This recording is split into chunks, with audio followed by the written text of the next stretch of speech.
du forgeron est venu me chercher. Les druides ont décidé de mener le combat dans la vallée.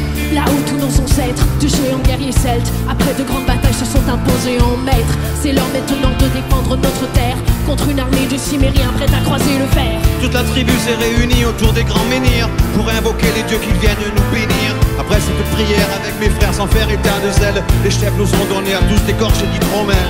Pour le courage, pour pas qu'il y ait de faille, pour rester grand et fier jusque dans la bataille. Car c'est la première fois pour moi que je pars au combat, et j'espère être digne de la tribu de Dana.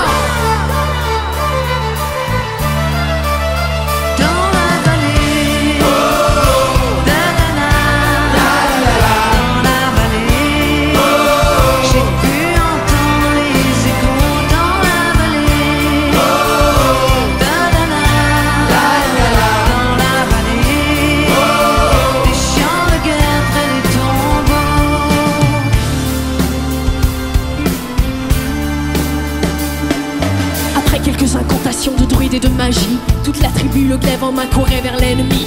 La lutte était terrible et je ne voyais que des ombres, tranchant l'ennemi qui revenait toujours en surnombre. Mes frères tombaient l'un après l'autre devant mon regard, sous le poids des armes que possèdent tous ces barbares.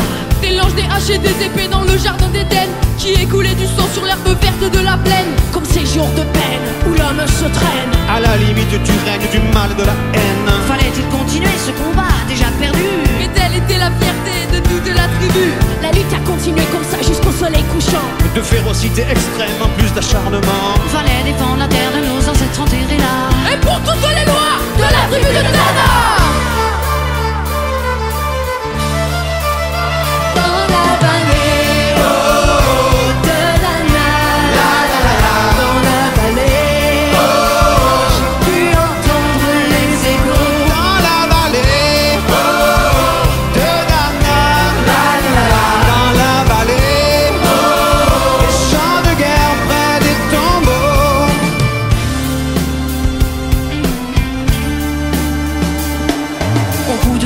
On entendait le son d'une corde, d'un chef ennemi qui rappelait toute sa horde. Avait-il compris qu'on lutterait même en enfer, et qu'à la tribu de Dana appartenait cette terre? Le guerrier repartait, je ne comprenais pas tout le chemin qu'ils avaient fait pour en arriver là.